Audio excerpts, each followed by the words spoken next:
told my wife she wasn't good enough, packed my bags, and left without looking back. When I finally returned, expecting her to be waiting, a stunning woman answered the door. She smiled and said, "Oh, you must be James." She moved on. "Now, if you'd be so kind, sign these divorce papers." Let me just start by saying this: I was an idiot. The kind of idiot who thinks the grass is greener somewhere else, who forgets what real love looks like when chasing some fantasy version of life. This isn't a proud story. It's not one of redemption, at least not yet. I don't even know what I'm hoping to get by sharing this, maybe just to get it off my chest.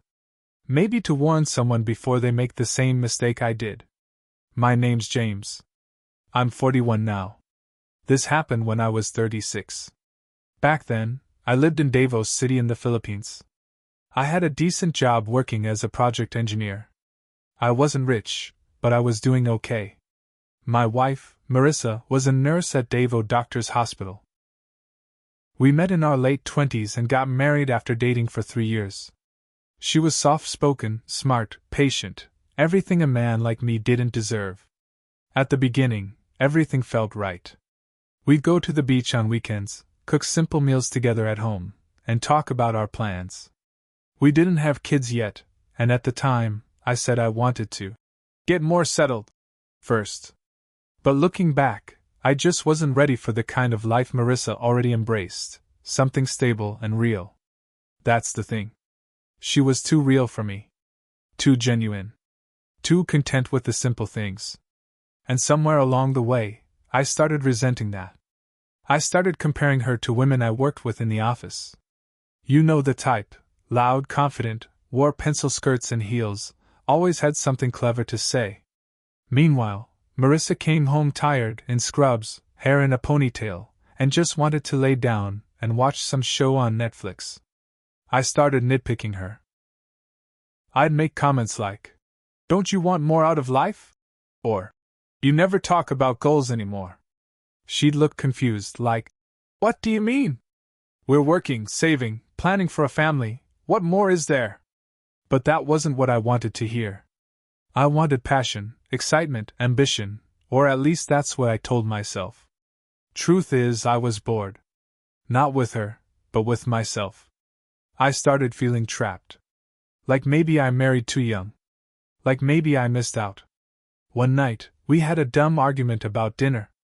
I told her she never made an effort anymore. She apologized, even though she had just come home from a 12-hour shift. I remember her standing there, looking exhausted, holding a bowl of reheated sinigang, and I said it. "You're not enough for me anymore." She didn't cry. She didn't yell. She just looked at me like I'd turned into someone she didn't recognize. And maybe I had. 2 weeks later, I packed a duffel bag, told her I needed to go to Manila for work, and I didn't come back. No explanation, no closure. I just left. In Manila, I got a higher-paying job. I moved into a condo in Makati, started hanging out with new people, party crowd, flashy types, people who loved being seen. I dated casually, drank too much, spent too much, and told myself I was finally living the life I deserved. But nights got quieter. Conversations got emptier. Nobody knew me. Not really. They liked the version of me I created. The successful engineer from Davao. The bachelor. The guy who never settled. But not a single one of them knew I loved mango floats. Or that I snore when I sleep on my back. Or that I cry during sappy dog commercials. Marissa knew all of that. I thought about her more than I wanted to admit. I didn't message her, though. I convinced myself she'd wait. That she'd understand. That maybe I needed space and someday I'd come back, and we'd fix things. 3 years went by.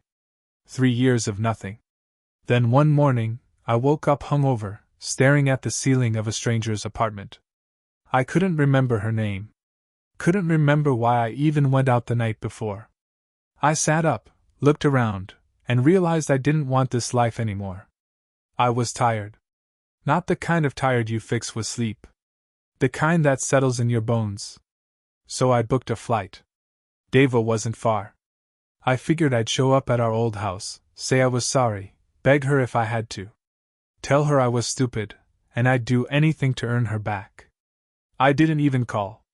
I just showed up. I remember everything about that day. It was cloudy. It had just rained. The driveway was still wet, but someone had trimmed the plants. The house looked almost the same, but cleaner. New curtains in the window. A wind chime hanging from the porch. I knocked on the door. My heart was racing. I was rehearsing what I'd say. I was wrong. I never should have left. You were more than enough. Then the door opened. But it wasn't Marissa. It was a tall woman, maybe mid-30s, long hair, really pretty. Wearing jeans and a black tank top. She had this calm smile like she was expecting me. "Oh, you must be James," she said. I just blinked. Yeah? Is Marissa home?" She tilted her head and looked at me like I was a lost tourist. She moved on. She said, still smiling. "Now, if you'd be so kind." She reached into a folder and pulled out a stack of papers. "Sign these divorce papers." I stared at them. I couldn't speak. "She's not here anymore," the woman added. "She lives with her fiancé now. They have a bakery in Tagum. She's happy." That hit me harder than anything. Fiancé. Bakery. Happy. I felt like someone had knocked the wind out of me. The woman must have seen my face. She softened a bit. "Look," she said gently. "You had your shot." She waited. For over a year, actually. But then she let you go. For good. She's not mad, but she's not waiting either. I couldn't move. I don't even know how long I stood there. I didn't cry. I couldn't. Eventually, I nodded. Took the papers. Walked back to the car I rented. I still haven't signed them. They're sitting in the drawer of my nightstand now. Every time I see them, it feels like a nail in my chest. I don't know what I thought would happen. That she'd run into my arms? That she'd say she was waiting for me to come back? I was so sure she'd still be there. But she wasn't. She chose herself. And I'll probably regret leaving for the rest of my life. I didn't go back to Manila right away. After that door closed in my face, I sat in my rented car for what must have been 2 hours. Just staring at nothing. The rain started up again, light at first, then heavy. I didn't even turn on the wipers. Just watched the water streak down the windshield like tears I couldn't manage to let out myself.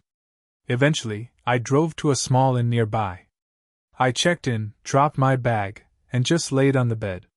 The ceiling fan creaked. I stared at it, turning and turning. Couldn't sleep. Couldn't think of anything except her. I wanted to see her. Just one more time. Even if it wasn't to get her back. I needed to look her in the eye, say what I should have said years ago. The next morning, I drove to Tagum. It wasn't hard to find the bakery. Maribel's. That was her mom's name. She always said if she ever opened a shop, she'd name it after her mother. I parked across the street. Watched people come and go. It was bright, cozy looking, with a chalkboard sign out front and flowers in the window. And then I saw her. She stepped out with a tray of freshly baked pandesal. Same eyes. Same soft smile. But something was different. She looked alive. Fuller. Like someone who'd dropped 100 pounds of emotional weight. Then he came out after her. Tall guy, maybe a few years older than her. Big laugh. Put his arm around her waist like it was the most natural thing in the world. She leaned into him. Smiled. That was the moment I really got it. She wasn't mine anymore. I didn't go in.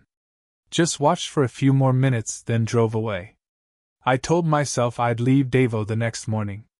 But that night, something happened. I went to get some dinner, and at the carinderia near the inn, I ran into someone I hadn't seen since college. Her name was Mia. We used to hang out in the same barcata back in school. We never dated or anything, just that kind of friend you'd always felt something for, but the timing was never right. We started talking. She was divorced too, single mom. Worked in a local pharmacy. Said she saw me from across the road and thought she was imagining things. We ended up talking for hours. Something about her was grounding. She wasn't flashy. She didn't pretend to be anything. Just real. Over the next few days, I kept finding reasons not to fly back. We had coffee the next day. Lunch after that. It started becoming a thing. One night, we were sitting outside the inn, just sharing a bottle of beer and talking about regrets. She asked me straight up, "If you had one chance to undo one thing in your life, what would it be?" I didn't even hesitate. "Leaving Marissa." She nodded. Looked away. Said, "That kind of mistake follows you." That night I kissed her. It wasn't planned. It just happened. But here's the twist. The next morning, I woke up to my phone buzzing nonstop. Calls. Texts. All from the same number. Unknown. One voicemail stopped me cold. It was from Marissa. "James," she said. Her voice was calm but firm. "Please don't go near the bakery again. I heard you were there. I'm not angry, but my fiancé is worried. We're trying to move forward. Please respect that."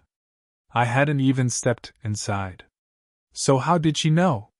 Turns out, someone had taken a photo of me outside the bakery, standing by my car, staring like some lost soul, and posted it on Facebook with the caption, "Is this the guy who disappeared on Marissa 3 years ago?" The post blew up. Small-town gossip moves fast. Her fiancé's sister saw it. So did some of Marissa's old co-workers. And apparently, a few people who knew me from before started weighing in. Commenting. Judging. A few even messaged Marissa warning her that I might try to cause trouble. I became the story again. Not in a good way. Mia saw the post too. That same morning. She didn't say anything at first, but I noticed she got quiet. Later that night, over dinner, she finally asked, "Are you here for her or for yourself?" I didn't know what to say. Because honestly, maybe it was both. Maybe I wanted closure. Maybe I wanted to be punished. Maybe I just wanted to feel something real again. She sighed. Said she understood. But that she had a kid, and she didn't want to be someone's escape. And just like that, I was alone again. Now I'm still here in Davao. Living out of that same small inn. I haven't gone back to Manila yet. Haven't called my boss. Haven't answered the lawyer who texted me a follow-up about the papers. Part of me keeps hoping Marissa might want to meet. Just to talk. Even if it's just to yell at me. Something. Anything. But she hasn't reached out. She's moved on. That much is clear. But me? I'm stuck. And the craziest part is, I think I deserve it. 2 days later, I got a message on Facebook. It was from a fake account. No profile photo, no posts, just a message. "You think you can just come back and not be seen? Stay away from her." No name. No clue who sent it. But I had a feeling. Probably the fiancé. I didn't reply. Didn't need more trouble. But I couldn't ignore the cold knot in my stomach. Something about it didn't feel like just protective jealousy. It felt like a threat. That maybe I'd stepped into something more complicated than I realized. I went out for a walk that night, just to clear my head. The streets were mostly quiet, a few sorry stores still open, some tricycles passing by. That's when I noticed a guy sitting on a parked motorcycle near the inn. Helmet on, visor down. Just sitting there. He didn't move when I passed. Didn't start the bike. Just watched. I didn't say anything. Just kept walking. But the next night, he was there again. Then I started wondering, why would Marissa's fiancé even care if I was around, unless there was something to hide? Here's the thing, I wasn't planning to dig. But that kind of behavior? It makes you start asking questions you didn't intend to ask. I reached out to an old friend, Ruel. He used to work with me on site jobs before I left. We had beers one night at a carinderia in Abrero. I didn't mention anything too directly. Just asked casually, So what's up with Marissa these days? Her guy seems protective. Ruel gave me this look. Kind of half amused, half concerned. Did nobody tell you? He said, leaning in. Tell me what? He took a long sip of Red Horse, then said it. That dude she's with? Carlo? He's got a past. Used to run with a bad crowd in Tagum. Loan sharking, maybe worse. Cleaned up now, or that's the image. But some folks say he's still got connections. Now things were starting to make sense. The threats. The photo leak. The weird silence from Marissa. She wasn't just moving on, she might have been locked in something deeper. Ruel kept talking. I heard he helped her get the bakery going.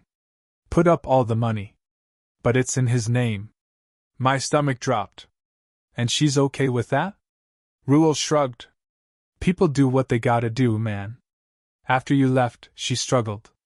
Almost lost the house. That guy came in at the right time. I couldn't sleep that night. I knew what people would think. You had your chance. You blew it. Let her go. And they'd be right. But something about this felt off. She didn't just move on. She moved under. Like she escaped one prison and walked into another, thinking it was freedom. Then, another twist. The next day, I got a message. From Marissa. Not a call. Not a voice note. Just a simple message. Can we meet? Just once. Please don't tell anyone. My chest tightened. I stared at it for a long time before I replied. Yes. Anytime. Anywhere. She picked a coffee shop out in Penebo. Quiet. Out of the way.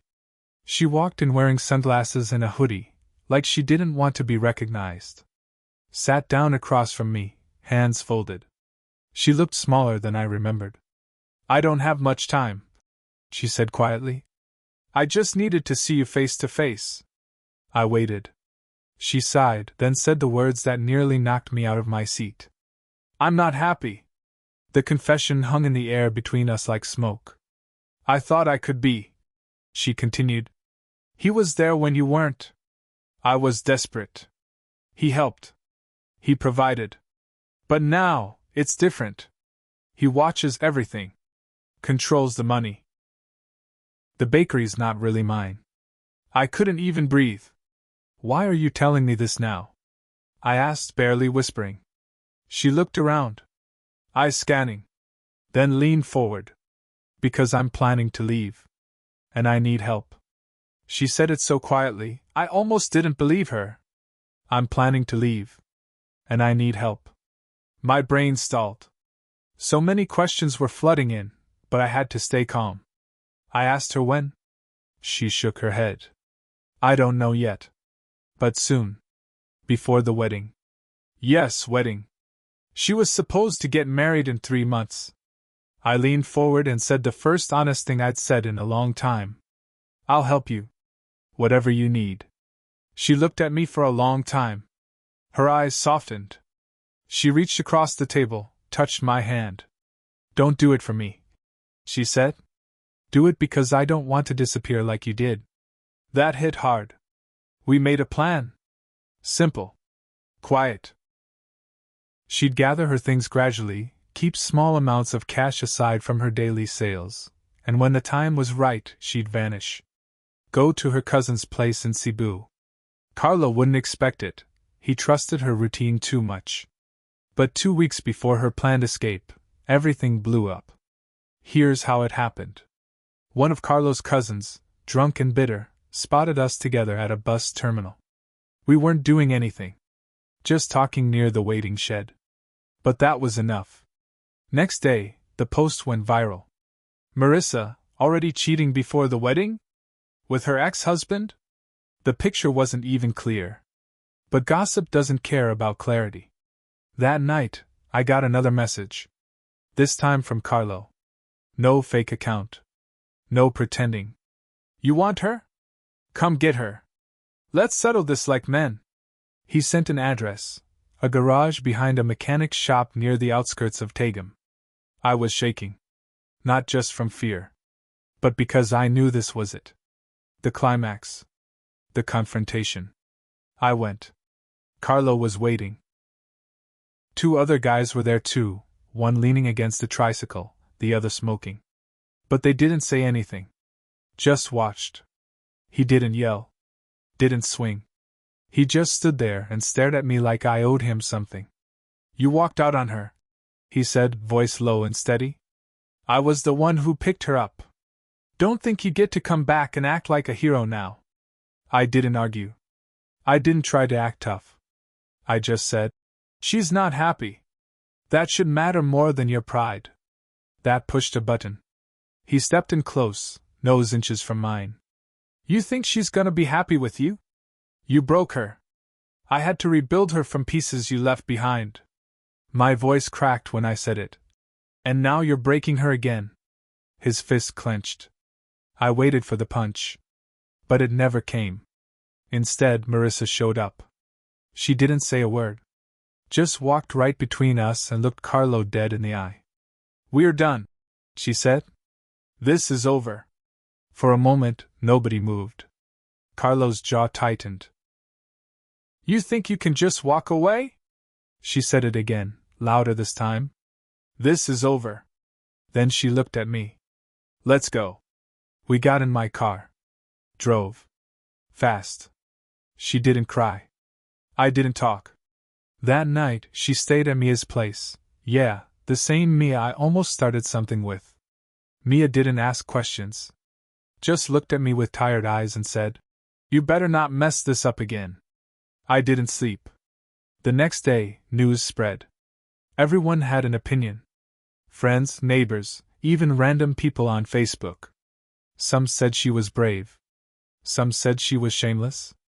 Carlo didn't try to contact her again. I think he knew it was truly done. But it wasn't over for me. Because here's the real fallout. She didn't come back to me. Not like that. She thanked me. Said she was grateful I helped. But that didn't mean we were back together. Too much damage. Too much history. We met a few more times. Talked.